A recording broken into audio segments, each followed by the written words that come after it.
I called my husband on the phone to ask him for money so I can cook. But instead, a police officer picked up his call. He then asked me who I was to my husband, and I replied, I'm his wife. He then asked me to come to Safe Life Hospital because my husband had an accident. In stress and distress, I quickly dressed up and rushed to the hospital. When I got there, he was unconscious. I was so nervous, but I was hoping he survived. I was not ready to be a widow at 35 years with 3 kids. The hospital requested for money to buy blood. I quickly transferred all the 50,000 naira in my account, but they still needed more money to deposit. The policeman handed my husband's phone to me so I can unlock it and make transfer so the hospital can start up treatment. Shamefully, I couldn't open it because I don't even know his password. All efforts to open it were abortive. I didn't even have any idea of what the password might be. The policeman was so angry that how could I not be able to open my husband's phone? Well, it is what it is. Not up to 30 minutes, his phone rang, and the contact was saved with source of joy. The policeman picked and put it on speaker. It was a lady's voice saying, "Baby, you didn't even call me." I was so shocked to my bone marrow. The policeman then asked her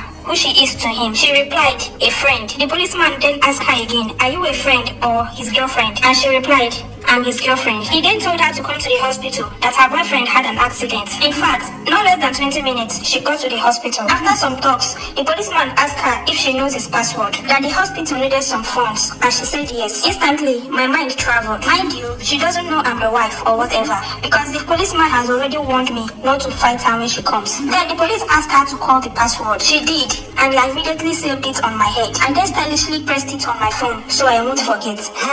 What I, the wife, doesn't know, a concubine knows it. Truly, men will stain your white. The policeman transferred the sum of 200,000 to the hospital in front of all of us. Now his girlfriend said she wanted to be going because she had other things to do. The policeman then asked her who would stay with him in the hospital. This woman bluntly said in capital letters, he has a wife. Abeg, put a call through to his wife. She then asked the policeman, if he dies now, where will I carry him to? I was shocked. Why? Because I thought she didn't know he's married. Or maybe she was being deceived by my husband. But guess what?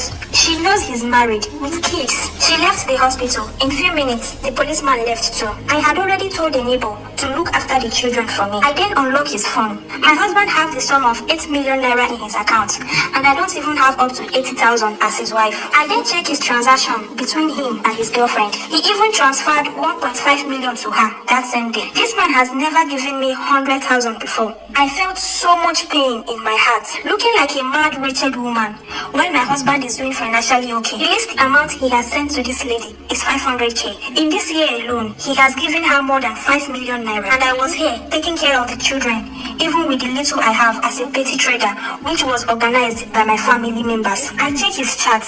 I felt a cold within me that I was shaking. They were doing all things together. In fact, he has never licked me, but he licks this lady each time they want to have a thing together. I'm not a dirty woman, and I'm very beautiful to the best of my knowledge. This was the same man that was begging and begging me to date him back then in the uni. I immediately transferred 5 million into my account, leaving the rest for hospital needs and the surgery he wants to do because his spinal cord was broken. Okay.